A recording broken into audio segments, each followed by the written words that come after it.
Méthode fasciste, officine de la gauche, journaliste de bûcher, nombreux sont les noms d'oiseaux dont on a gratifié depuis sa naissance il y a 5 ans le journal participatif en ligne Mediapart, mais Bettencourt, Karachi, Tiakedine et à présent Cahuzac. Nombreux sont aussi les noms d'affaires qui lui sont désormais fiés. Hier calomniateur, aujourd'hui héros de la liberté de la presse, nous avons invité ce matin le journaliste à l'origine du dossier Cahuzac pour revenir avec lui sur cette affaire qui parle certes de la crise politique qui touche notre pays, mais aussi celle qui entache aujourd'hui peut-être un journalisme qui n'est plus que trop rarement d'investigation. Fabrice Arfi, dont le livre L'affaire Cahuzac en bloc et en détail sort demain aux éditions bien nommées Don Quichotte est au micro des matins. Bonjour Fabrice Arfi. Bonjour. Quand le nez vous pique, c'est mauvais signe, vous? Ouais, c'est un petit symptôme de quand je m'intéresse à un sujet. Alors, quand on a vu juste, on a dit qu'on a eu une intuition, et quand c'est faux, c'est un a priori. Voilà. Donc, mon métier consiste à trier le bon grain de livret entre l'intuition et l'a priori. C'est-à-dire que pour votre métier, l'intuition tout de même est un sésame plus précieux pour mener à bien votre travail que la carte de presse? Ah oui, bon, la carte de presse, sincèrement, ne sert pas à grand-chose dans la pratique du métier. Bien sûr, l'intuition... Elle ne protège pas des menaces, des fausses informations, des erreurs. Non, mais le corporatisme ne protège de rien. L'intuition, évidemment, c'est l'un des moteurs, ou en tout cas l'essence qu'on met dans le moteur pour la pratique du métier, avec la curiosité, la capacité à toujours s'indigner, voilà, et la pugnacité. Alors, dans l'affaire Cahuzac, en bloc et en détail, il faut dire que c'est un livre de vous, mais pas seulement de vous. Toute la rédaction de Mediapart s'est mise, et le grand Sachem, évidemment, aussi, qui se donne le dernier mot, comme d'habitude, et Louis Plenel. Il faut bien le taquiner, voilà, la chose à la fin.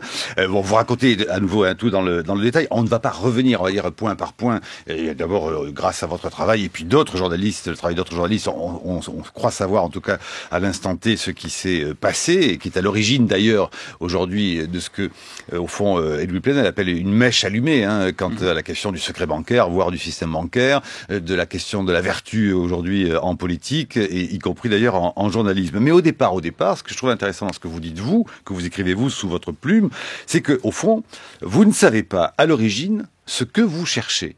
Non, c'est-à-dire que l'affaire Cahuzac, comme d'autres à Mediapart, vous avez cité d'autres affaires, l'affaire Bettencourt, l'affaire Karachi, l'affaire Tiakedine, ou même l'affaire Kadhafi, porte une empreinte qu'on cherchait depuis le début à Mediapart, qui est celle d'un journalisme d'initiative. C'est-à-dire de ne pas seulement être des journalistes qui font la chronique de ce que disent ou font les autres, c'est-à-dire de ce que font les policiers, ce que font les magistrats, ou ce que disent les patrons d'entreprise ou les politiques. Défendre l'idée qu'on peut avoir une autonomie journalistique face à l'actualité et avoir son propre agenda et ne pas être pris au piège des agendas des communications des autres. Toutes ces affaires-là ont été des histoires journalistiques avant d'être des affaires judiciaires. Bettencourt, Karachi, Tiakedine, Kadhafi et même Cahuzac. Et Cahuzac en est une bonne illustration, puisque en effet, ce que je raconte dans la préface du livre, où je fais un peu la cuisine, je raconte un peu la cuisine, la fabrique de l'information. L'affaire Cahuzac, pour nous à Mediapart, a commencé en fait avec l'affaire Bettencourt, où on avait été très surpris par la clémence de Jérôme Cahuzac, qui était alors président de la commission des finances de l'Assemblée nationale, vis-à-vis du ministre du budget de l'époque, Éric Woerth, UMP. Et on s'est rendu compte au fil du temps qu'il y avait cette clémence-là vous paraît suspecte. Le commentaire de l'affaire Woerth par Cahuzac, vous le trouvez étrange. C'est là que ça... Non, mais j'assume très bien l'idée que... C'est parce que on pourrait dire que c'est très arbitraire au départ. Ah mais bien sûr, mais c'est pour ça que je disais, c'est de l'intuition si on a vu juste ou de l'a priori. Mais j'assume très bien l'idée que une partie de mon métier consiste à avoir l'esprit mal tourné. Après, je ferme des portes. Là, je vérifie. Si je me suis trompé, je me suis trompé et j'écris pas. Si j'écris, c'est que j'ai la certitude de savoir et de dire vrai. Alors, est-ce que dans votre esprit, alors au tout départ, avant que vous commenciez à trouver des preuves, et puis surtout, évidemment, aide précieuse pour votre travail, que des langues, après tout, se délient et vous apportent les preuves, ce qu'on appelle les sources. Je précise que d'ailleurs, dans la seconde partie des matins, on parlera de ces sources avec un des bons spécialistes qui d'ailleurs consacre une émission chaque samedi, Jean-Marc Four, directeur de la rédaction, Le Secret des Sources, et Emmanuel Leclerc, pour aussi comprendre, voilà, au fond, quel est ce métier de journaliste, mais peut-être faut-il le mettre justement au pluriel afin de mieux comprendre au fond de quoi il retourne. Mais en l'occurrence, là, vous dites que vous voulez commencer le procès d'un homme, du personnel politique, d'un système. Non, pas du tout. C'est-à-dire que, encore une fois, moi je suis piqué par ces renvois d'ascenseur et cette clémence d'un responsable politique socialiste vis-à-vis d'un ministre du budget UMP que les faits accablent. Je vous rappelle que le 20 juin 2010, au plus fort de l'affaire Bettencourt, Jérôme Cahuzac déclare à la radio, c'était un dimanche sur l'antenne de Radio J, il n'y a pas d'affaire Woerth, Woerth est un honnête homme. Bon, alors il ne s'agit pas de dire que Woerth est un homme malhonnête, mais il y avait quand même des faits qui lui valent aujourd'hui d'être mis en cause devant la justice et qui ont alimenté un débat et une conversation démocratique normale. Donc non, moi je cherche à comprendre avant tout, et pour comprendre, il faut des faits. Voilà. Donc quand je décide d'enquêter sur Jérôme Cahuzac, parce que c'est un homme public, parce que oui, j'ai cette idée que les hommes publics doivent rendre des comptes, l'accountability, comme on dit dans les pays anglo-saxons, c'est la moindre des choses que dans une démocratie des hommes publics rendent des comptes. Donc je travaille sur Jérôme Cahuzac en faisant ce que n'importe quel journaliste peut faire. Je retrace son parcours professionnel, politique, ses réseaux, qu'est-ce qu'il fait, qu'est-ce qu'il ne fait pas, etc.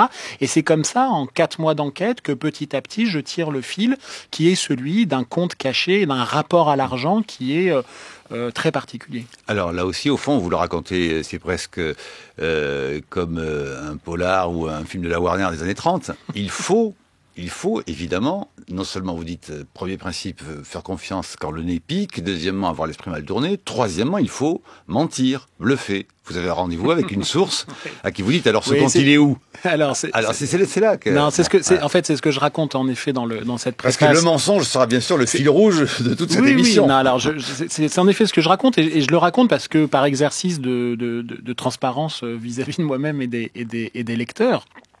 En effet, quand je commence mon enquête sur Jérôme Cahuzac, en fait, je travaille très rapidement sur son activité de chirurgien d'implant capillaire et de lobbyiste pour l'industrie pharmaceutique, après être passé au cabinet de Claude Évin au ministère de la Santé sous le gouvernement Rocard. Et je découvre que Jérôme Cahuzac gagne beaucoup d'argent, qui n'est pas un problème en soi, c'est pas la question.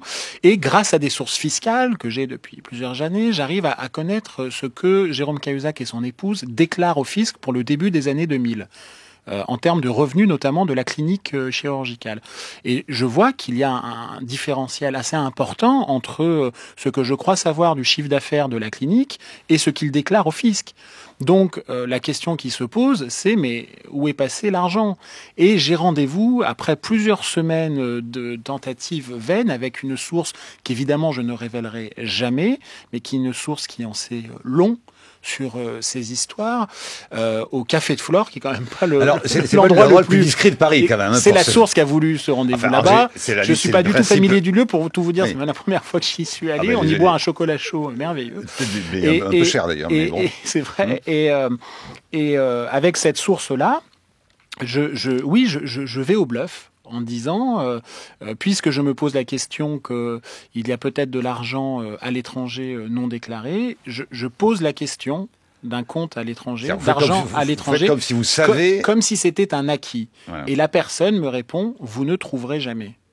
Donc en me disant, vous ne trouverez jamais, non seulement elle me met au défi, et en plus elle me confirme qu'il y a cette source me confirme qu'il y a de l'argent à l'étranger. Donc c'est comme ça, c'est vraiment la fabrique, y compris Cassis, voilà. Est-ce que ça veut dire qu'à cette source-là, du coup, après vous lui dites, bon ben voilà, j'ai bluffé, je ne savais pas, mais maintenant vous me confirmez, donc aidez-moi, ou non, vous ne dites rien, vous continuez de faire, voilà. Donc vous partez, fier comme un bar tabac. Pas fier comme un bar tabac, plutôt mis comme disait Hubert Huertas, le ventre au pied du mur et le dos aussi. Maintenant j'ai un défi qui m'est lancé pour trouver l'information. Et c'est comme ça que je réoriente totalement l'enquête et que de fil en aiguille, avec, je dois dire, un aréopage de sources diverses et variées aux meilleurs endroits que j'ai rarement eu dans une même affaire. C'est-à-dire des sources liées aux services de renseignement, des sources liées évidemment au milieu bancaire, des sources liées à des entourages personnels, politiques, fiscales, qui me permettent en réalité assez vite d'avoir l'absolue certitude du compte suisse. Ensuite, d'avoir des éléments précis, documentés, datés, des personnages, etc.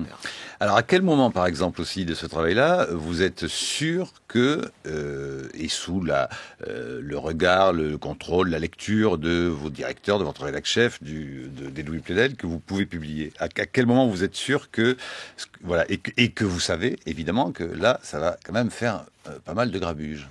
Alors, pour dire les choses, hein, l'enquête a duré 4 mois avant le premier papier et n'a pas cessé pendant 4 mois après le premier papier. Hein. Bon, donc on a, parce qu'on a créé à Mediapart les conditions de notre obsession qui est le journalisme. Point. Voilà.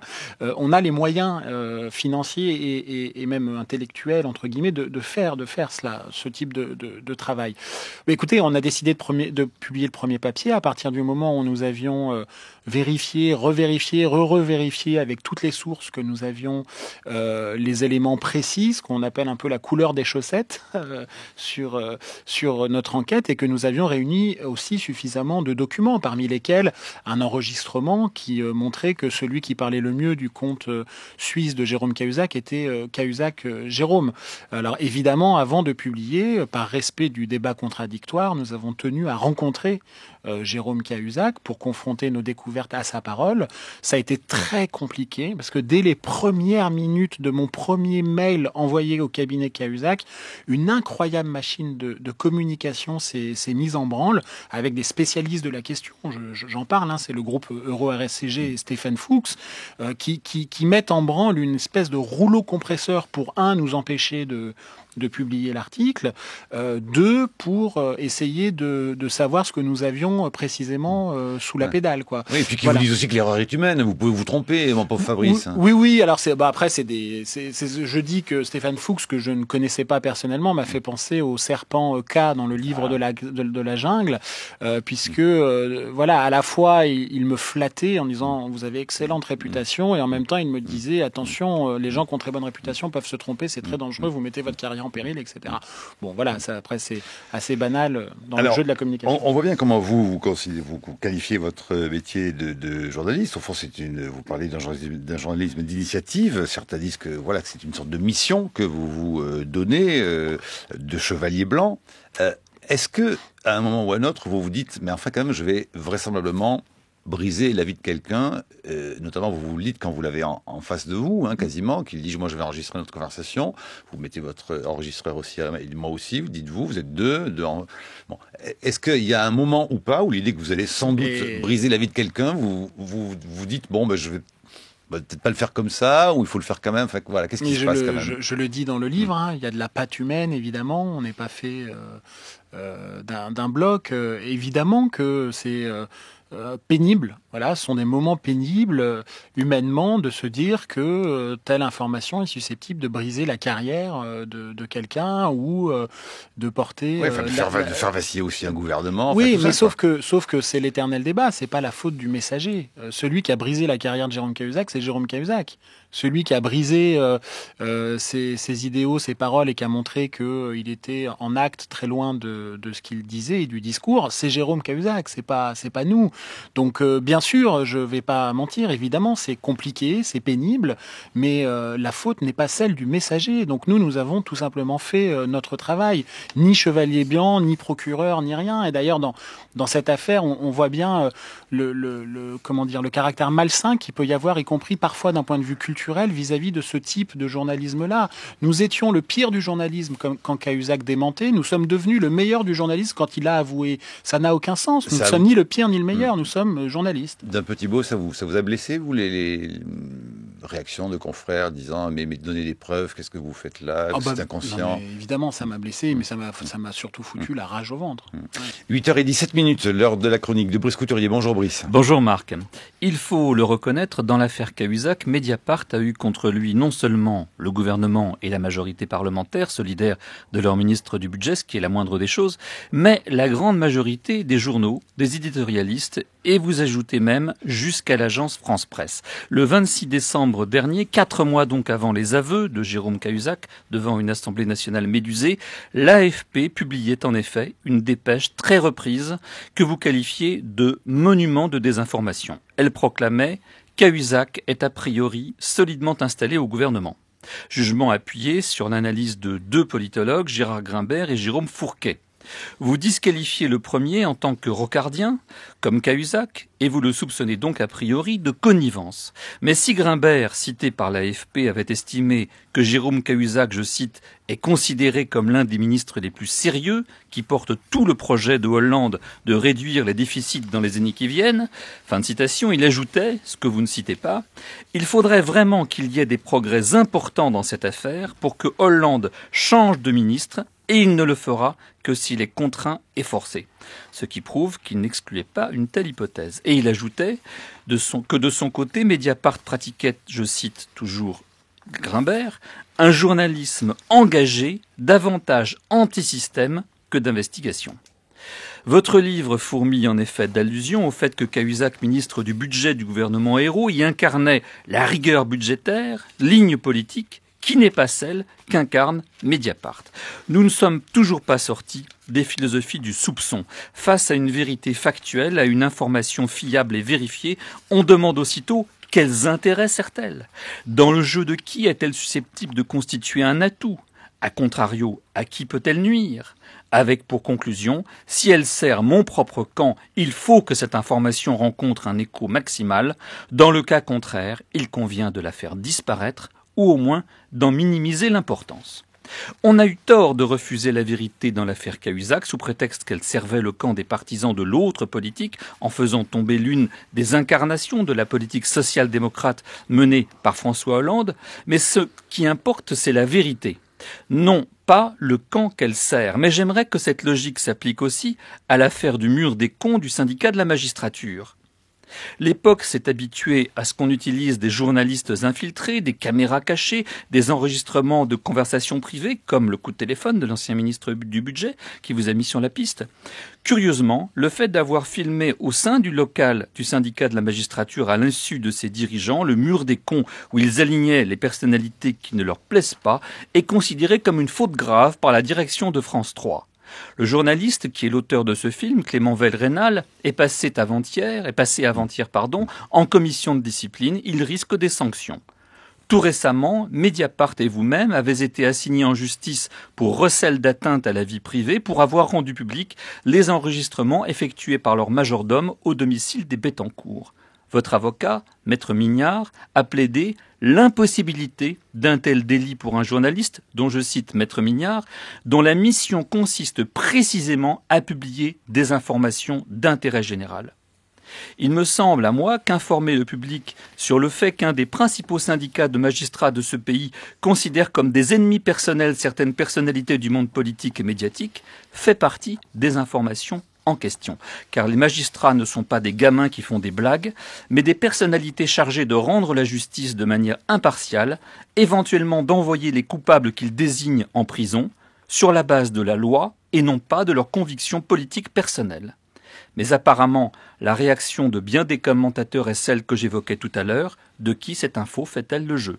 D'où un empressement assez général à l'étouffer ou à en nier la gravité, une blague de potache, dit-on, beau cas de double standard moral. La chronique de Brice Couturier à retrouver sur franceculture.fr. Alors, le débat est lancé. Réactions, commentaires, accords, désaccords. Fabrice Arfi ? Non, mais comment dire ? J'entends toujours et très souvent dans la bouche de certains commentateurs que derrière l'information, il y aurait des intérêts cachés, que si nous sortions tel fait, ce serait pour servir telle politique plutôt que telle autre. Vous avez dit la ligne politique de Mediapart, mais Mediapart n'est pas un parti politique. Mediapart est un journal. Mediapart est un journal constitué de journalistes qui ont parfois des partis pris, évidemment, mais nous faisons la part des choses entre l'information, les faits et l'opinion. Et je pense que précisément, ce n'est pas l'opinion qui fait l'opinion, hein, ce sont les faits qui font l'opinion. Moi, mon travail, vous pouvez lire tous mes articles, il y a quasiment pas d'adverbe, pas d'adjectif. Les faits. Je recherche que les faits. Ensuite, ça alimente le débat public, la conversation. Mais cette posture permanente d'essayer de débusquer, après n'avoir pas voulu voir les faits tels qu'ils étaient sur la table, mais alors, s'ils ont sorti ça, c'est parce que Jérôme Cahuzac, c'était le partisan de la rigueur. Sincèrement, c'est grotesque. Si demain, j'ai des informations sur le compte caché de Jean-Luc Mélenchon, je le publierai de la même manière. Ça n'a juste aucun sens. De la même manière que nous avons publié des informations sur le Front National, que nous avons coincé Jean-Luc Mélenchon sur ses rapports à Serge Dassault, par exemple, quand il est venu dans notre émission télé pendant la campagne présidentielle. Mediapart est un journal d'information générale qui publie des faits. Est-ce que entre le caractère progressiste et conservateur, nous sommes plutôt progressistes que conservateurs? Oui. Est-ce que nous sommes plutôt progressistes que réactionnaires sur le terrain des valeurs? Oui. Et alors, est-ce que ça nous empêche d'être indépendants face aux faits? Non. Jean-Marc Four. Oui, non, peut-être émettre, pour prolonger cette réflexion, émettre une hypothèse peut-être un peu plus à plat. C'est qu'effectivement, il y a en France une tradition du journalisme d'opinion, particulièrement dans la presse écrite et de commentaires, et c'est sans doute une bonne chose. En tout cas, c'est dans l'histoire française. Et ça conduit mécaniquement à ce que quand de l'investigation est publiée, de l'enquête est publiée, beaucoup de gens y voient en fait une manifestation de ce journalisme d'opinion. C'est-à-dire il y a une interprétation systématique de l'enquête comme étant la traduction d'un journalisme d'opinion. Là où, par exemple, pour prendre un contrepoint, vous prenez la presse britannique, et pourtant il y a de l'opinion dans la presse britannique. Oui, il y en a aussi. On dit tout le temps, il y en a aussi. Mais ça n'est pas perçu comme ça. Vous avez l'exemple, il y a 2 ans, de la publication par le Daily Telegraph, en gros, quotidien conservateur, enfin de centre droit, un peu le Figaro, enfin bon, en Grande-Bretagne, de tout le dossier des frais de bouche des députés, énorme scandale en Grande-Bretagne. On va dire que son équivalent de centre-gauche, le Guardian, se pose pas la question de savoir si le Daily Telegraph est animé d'arrière-pensée politique. Le Guardian reprend les éléments parce que le Guardian dit bah oui, il y a une investigation et ils sortent des éléments parce que ce sont des journalistes, point barre. Mais en France, on a tendance à interpréter systématiquement tout élément d'investigation comme la traduction d'une arrière-pensée politique. C'est vrai que c'est un problème. Est-ce que ça n'est pas parce qu'il faudrait au fond mettre un S à journalisme? Il y a des journalismes ou il n'y a qu'un journalisme? Parce que entre les, personnellement, vous dites pas d'adverbe, pas d'adjectif. Mais alors qu'est-ce que vous en avez eu, vous, hein? Vous avez tout eu sur votre journalisme. Moi, je récuse, par exemple, totalement la qualification de journaliste d'investigation. Voilà. Pour moi, ça n'existe pas, le journalisme d'investigation. Je veux bien faire une différence entre le journalisme d'information et le journalisme de commentaire. Ça, je suis d'accord. Entre le journalisme assis, le journalisme en mouvement. Non, mais c'est-à-dire, non, c'est le journalisme, c'est le journalisme de ceux qui ont un avis plus ou moins qualifié. Et c'est très bien. Et le commentaire et l'éditorial, l'opinion, c'est formidable. Moi, personnellement, je préfère être un artisan de l'information, c'est-à-dire débusquer des informations qui ne sont pas connues, qui sont d'intérêt public, qui sont vérifiées, les mettre sur la table pour faire le débat. Mais considérer qu'il devrait y avoir sur la place de Paris 25 personnes qui font de l'investigation, ça n'a juste aucun sens. En plus, ce petit milieu existe, hein, et c'est un milieu, sincèrement, d'abord très masculin. On passe son temps à se mesurer la taille des biceps. Voilà. Non, mais vous êtes sur France Q, remarquez. Du biceps. Oui. Voilà. Et bon, moi, ça ne me plaît pas du tout. Ouais. Ça, c'est pas mon métier. Il y a l'information et le commentaire. Mais comment alors, quand même, on l'a abordé très vite en fin de première partie. Comment avez-vous vécu, cela dit, que non seulement, bon, vous avez eu évidemment les attaques du milieu politique, mais ce qui pouvait se comprendre là, qui est un effet comme ça, tant que les preuves après tout n'étaient soi-disant pas apportées sur la table, bon, mais que les gens se défendent et à tort ou à raison. La réaction de la presse, vous citez quelques éditorialistes en presse écrite ou bien connus sur la place de Paris dans une radio luxembourgeoise, où on vous a vraiment mis en demeure, quoi, soupçonné. emprisonné même au feu.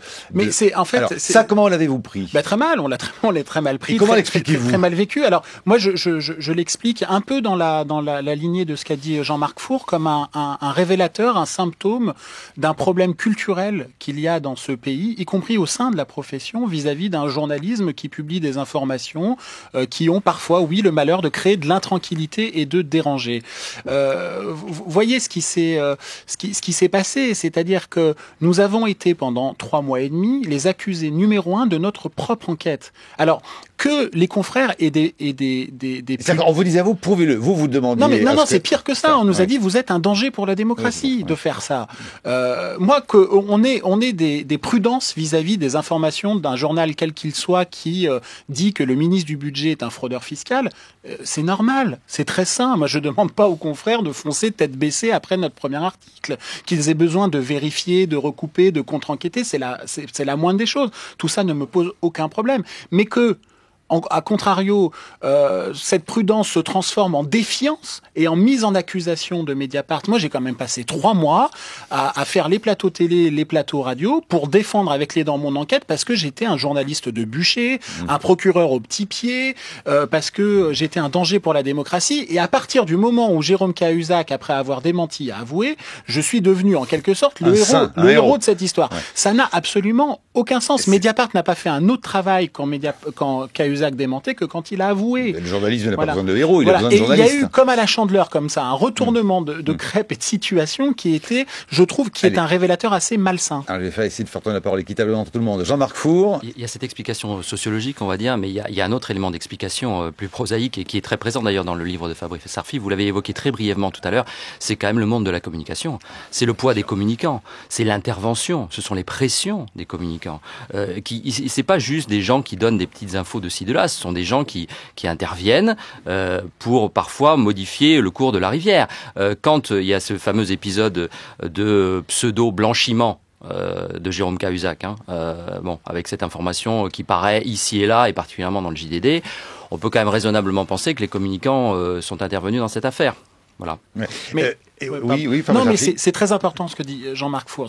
Moi, on a beaucoup écrit et lu et regardé sur la thématique du mensonge, le mensonge de Jérôme Cahuzac. Pour moi, l'histoire n'est pas le mensonge de Jérôme Cahuzac. Qu'un homme mente quand il est mis en difficulté, qu'il ait des fragilités et des failles, ça fait partie de l'humanité. D'autant qu'il ment avec un très grand talent. Avec un énorme talent, avec beaucoup d'aplomb. Après, dans le détail, beaucoup moins. Et Emmanuel Leclerc à France Culture l'a beaucoup chroniqué, les failles de sa défense. Mais vous savez, il y a un vieux proverbe écossais qui dit il n'y a pas de menteur s'il n'y a personne pour l'écouter. Voilà. Le problème n'est pas le mensonge. Le problème est qu'il a été accompagné. Et ce mensonge a été accompagné par une partie du système médiatique. Je dis pas le système médiatique parce qu'il n'y a pas Mediapart et le reste du monde. C'est faux. Pas une théorie de complot non plus. Mais pas du tout. Mais par une partie du système médiatique qui est tombée dans le piège de la communication. Cette histoire est un révélateur pour notre profession parce qu'elle a été le théâtre d'une guerre à mort entre l'information et la communication.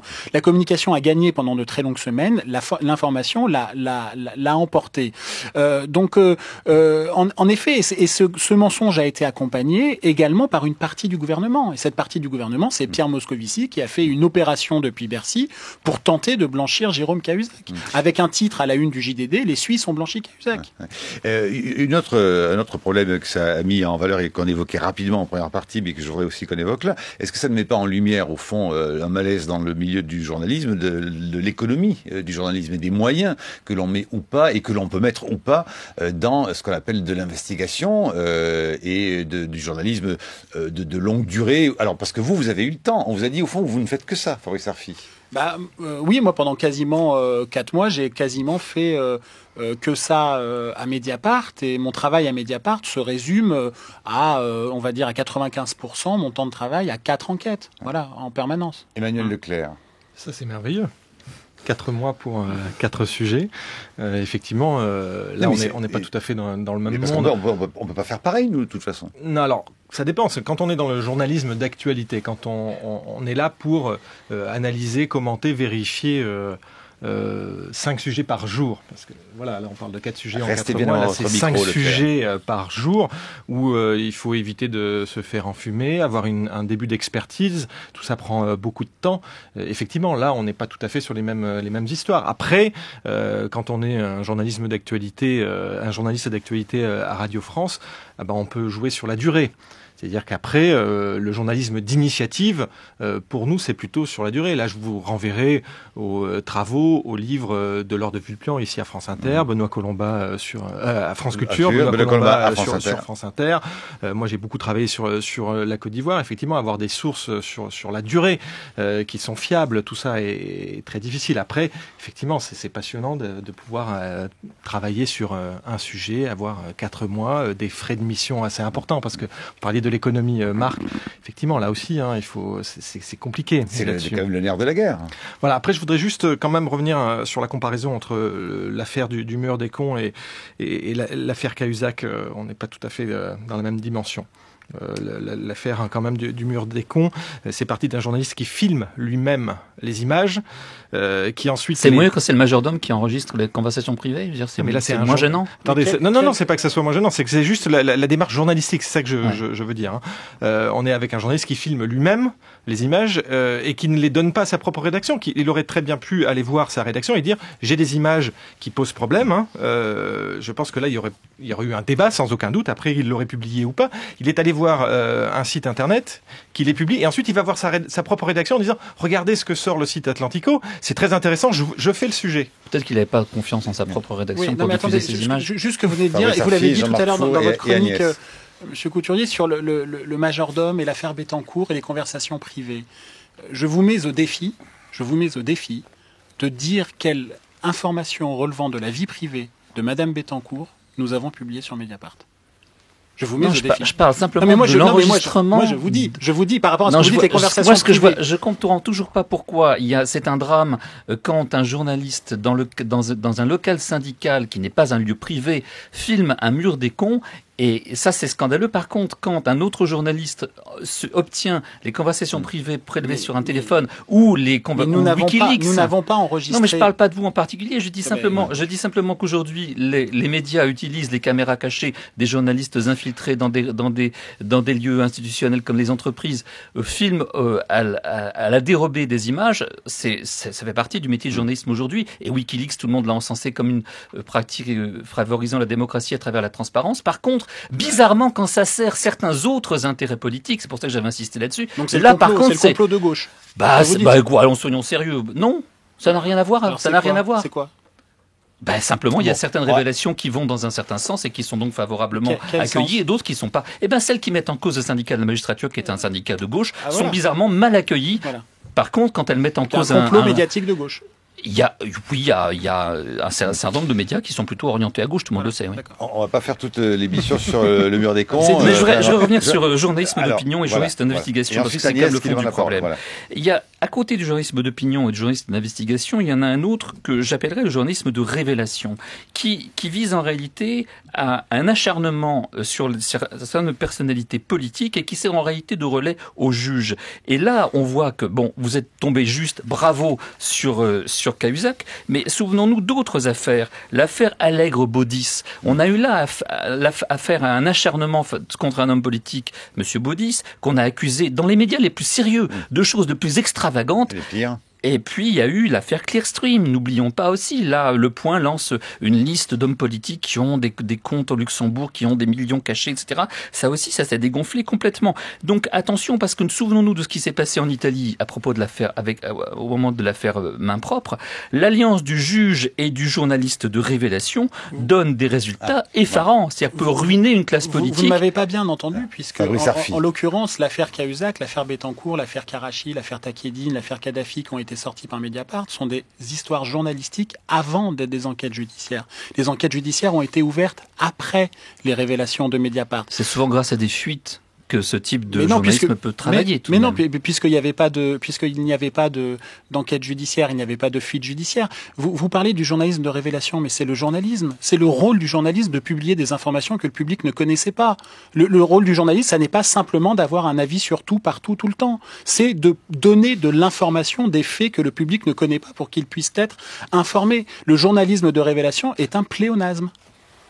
Alors, Jean-Marc Fauré et Agnès qui demandent la parole depuis un moment. Je vais réconcilier Brice Couturier et Fabrice Faites-moi le juge de paix, s'il vous plaît. Non, mais je n'arrive à rien, moi. Ils ont tous les deux raison. C'est-à-dire que Brice a évidemment raison de dire attention, il y a des dérives et elles sont extrêmement dangereuses. Évidemment. Et à l'affaire Baudissa, évidemment. Mais attendez, est-ce qu'on peut préciser les termes, Jean-Marc? Est-ce que ça veut dire que dans ce que dit Brice, ça veut dire qu'au fond, il y a des journalistes qui n'ont pas assez vérifié leurs informations? Mais c'est un défaut. Mais bien sûr qu'il y a des journalistes qui font des erreurs, de la même manière qu'il y a des éditorialistes qui disent des bêtises. Et qu'il y a des emballements médiatiques excessifs à certains moments qui font que on désigne un coupable et que tout le monde se trompe. Oui, ça arrive et donc il faut faire extrêmement attention parce qu'il y a des dérives et c'est très dangereux.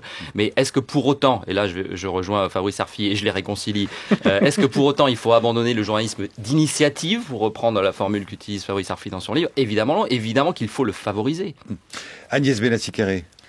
Oui, je suis un peu troublée parce que pour moi, le journalisme d'investigation ou d'initiative, c'est très important. Mais pour moi, ça dépasse très largement la révélation d'affaires. Là, on parle que de ça ici. Et je trouve que dans le domaine que je connais, qui est l'économie, le journalisme d'investigation ou d'initiative ne brille pas particulièrement. Il faut lire, je trouve qu'il est souvent en retard par rapport à l'agenda politique, par rapport aux événements. Je prends un exemple, le rapport Gallois. Qui parlait de la compétitivité dans les journaux français avant le rapport Gallois? Eh bien, je n'ai pas vu beaucoup, ni sur Mediapart, ni sur d'autres supports. Je n'ai pas vu beaucoup d'articles de fond sur est-ce que la France manque ou non de compétitivité et comment est-ce qu'on peut rectifier le tir. Et donc, ça, je souffre un peu, moi, du fait que la presse est un peu en retard, je trouve toujours, par rapport à l'événement économique. Fabrice Arfi. Mais pas seulement économique, c'est-à-dire que vous avez entièrement raison. Le journalisme d'initiative, d'enquête, etc., ne peut pas se résumer aux affaires politico-judiciaires. Évidemment, il faut que cet ADN-là de notre profession irrigue le milieu de la santé, le milieu de l'environnement, le milieu politique en tant que tel, le milieu de l'économie et de l'industrie, évidemment. Donc il ne s'agit pas de dire qu'il y a une exclusive et une chasse gardée de ce type de journalisme-là pour ce qu'on appelle ensuite les affaires. Mais les affaires ont quelque chose de significatif et il y a un sens des affaires, un effet de sens, car elles sont le révélateur parfois d'une république qui est incapable de lutter contre les faits qui sont révélés. L'affaire Cahuzac, les faits ce ne sont pas le mensonge, c'est les paradis fiscaux, les montages offshore, le blanchiment d'argent, la corruption, les faveurs ministérielles, comment on utilise les moyens de l'État pour blanchir un copain. C'est tout cela le révélateur de l'affaire Cahuzac. C'est pas le mensonge d'un homme, c'est faux ça. Emmanuel Leclerc. Oui, Marc, vous avez dit au tout début de cette émission qu'on avait compris à peu près ce qui s'était passé dans l'affaire Cahuzac. Effectivement, il y a eu un mensonge terrible, mais tout le reste, il reste encore quand même. Oui, à l'instant T, mais il reste encore beaucoup de choses. Qu'est-ce que l'attitude de M. Cahuzac a entraîné comme comportement? Qui savait quoi durant toutes ces années? Alors, je ne sais pas encore si... Et d'ailleurs, une commission d'enquête parlementaire... Voilà, il faut une commission d'enquête parlementaire où seront entendus, entre autres, messieurs Bosco, Vissy, Valls, Madame Taubira et monsieur Cahuzac.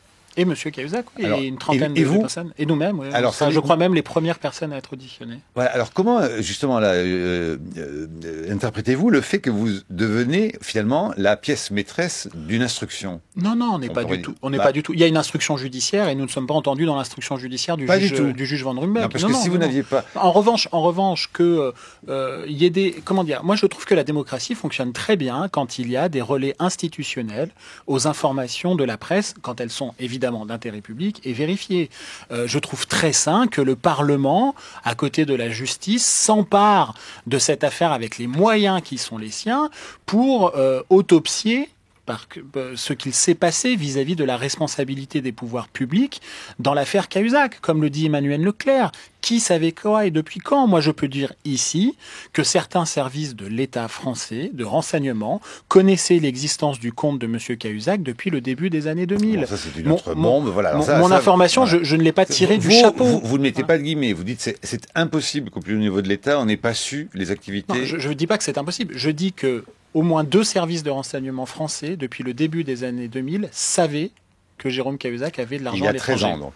Il y a 13 ans. Jean-Marc Four. Et donc la question qui en découle, c'est qu'est-ce qu'on savait au moins Place Beauvau au ministère de l'Intérieur. Enfin, je veux dire, si la DCRI, pour faire simple, est au courant, et les services prédécesseurs de la DCRI étaient au courant, forcément, ça va au moins jusqu'au ministère de l'Intérieur, a priori. Ça remonte. Je voudrais vous faire écouter un témoignage, notamment d'un journaliste, d'investigation, d'un journaliste qui fait beaucoup de révélations, on va dire, et qui fait son métier sur des affaires, notamment de meurtres toujours pas élucidés, ou enfin élucidés qui pourraient l'être davantage, en tout cas au niveau de l'État. Je parle de Guy André Kieffer ou encore de l'affaire Borel. C'est Bernard Nicolas à qui Barry Casaban a demandé au fond quelles étaient les relations et comment faisait-on. Y avait-il ou non une ligne jaune que l'on franchissait ou pas quand on travaille avec des magistrats ou des juges d'instruction.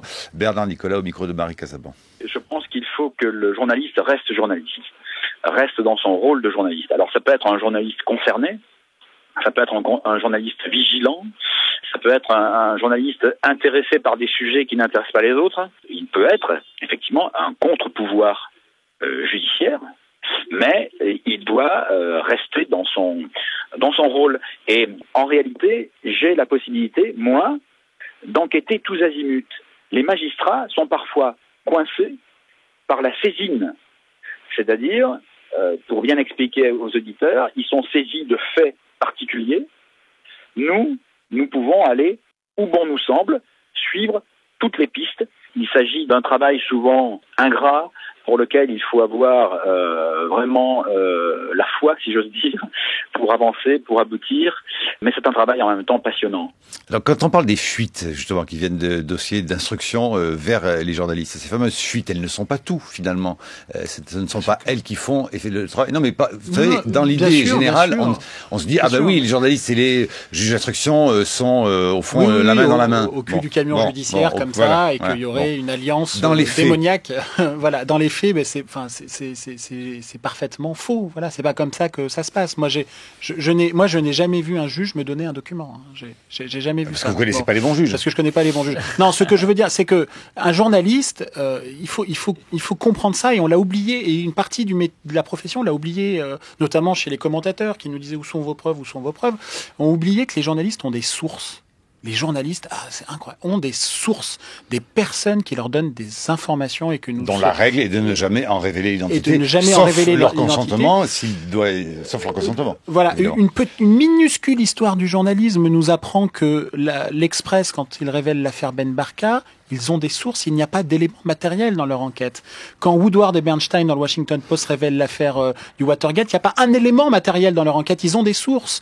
Quand Plenel révèle le Rainbow Warrior dans Le Monde, il n'a pas de documents, il a des sources. Dans l'affaire Cahuzac, nous avions des sources et des documents.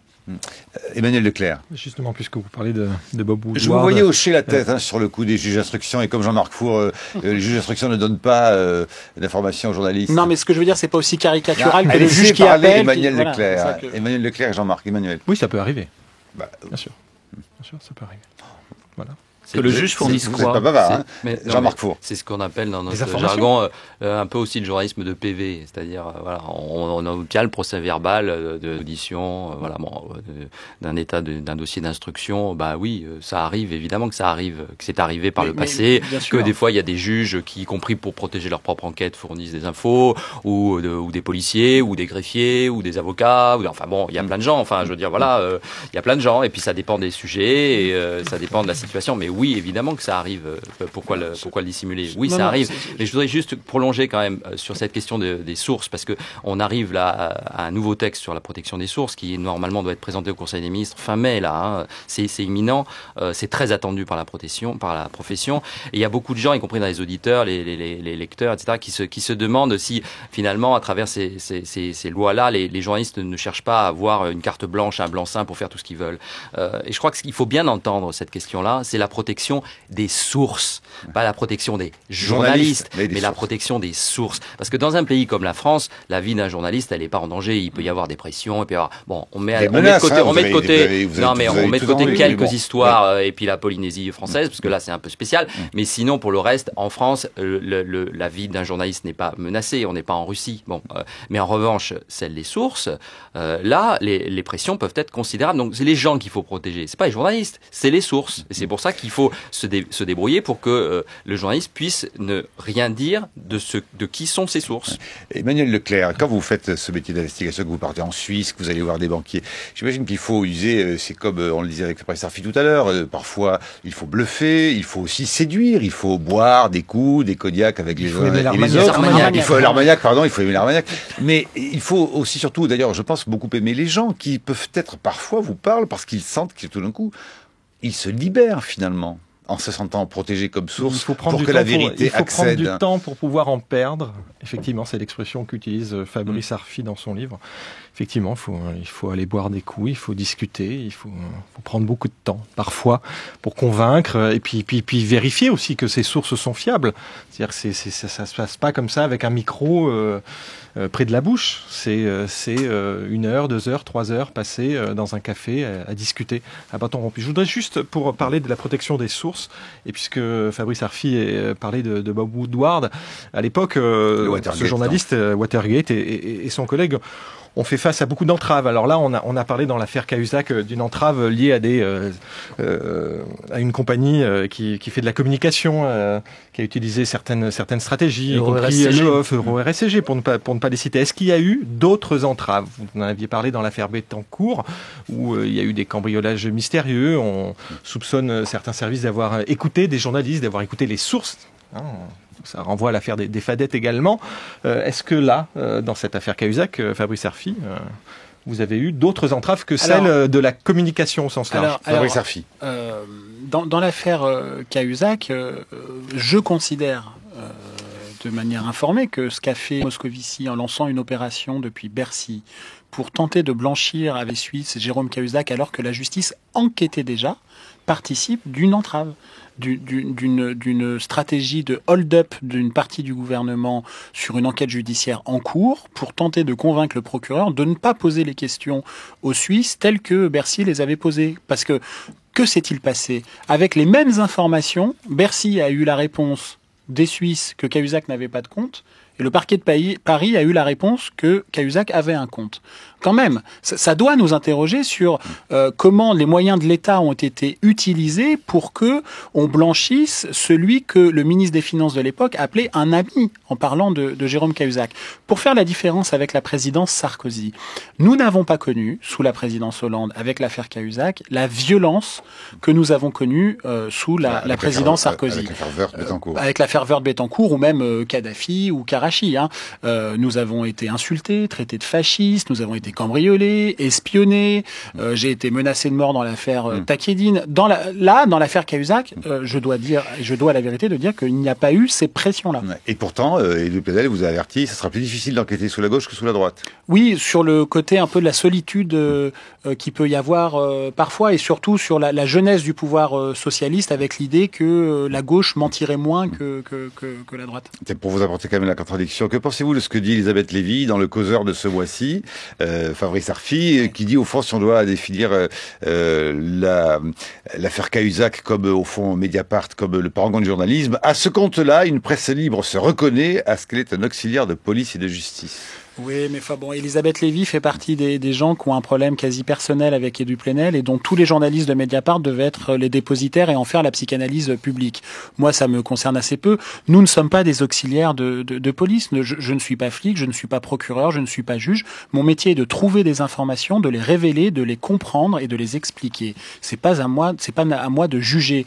Pas moralement, ça c'est pour les curés, et pas pénalement, ça c'est pour les juges. Vous attendez donc beaucoup de choses de la commission d'enquête Cahuzac ? Moi, j'attends toujours beaucoup de choses, en effet, du travail parlementaire, et je crois que la commission d'enquête peut peut-être obtenir des témoignages et des informations qui éclaireront d'un jour, si ce n'est nouveau, en tout cas peut-être plus cru, l'affaire Cahuzac. Jean-Marc Four. Attendons des choses aussi, sans doute des investigations des juges quand même. Évidemment. Vendôme-Bec, le Loir, et puis un autre dont on n'a pas été cité ce matin, qui est Daïef, qui est le juge chargé de l'enquête sur UBS avant même qu'il y ait Cahuzac. De quoi nous parlez-vous, Jean-Marc, samedi prochain? Alors on va vous parler du PSG, on va vous parler des incidents au PSG, de la façon dont ça a été traité dans les médias, qui est assez intéressant et édifiant à mon sens. Il y a pas mal d'enjeux médiatiques, l'air de rien, dans cette histoire-là. Voilà, et puis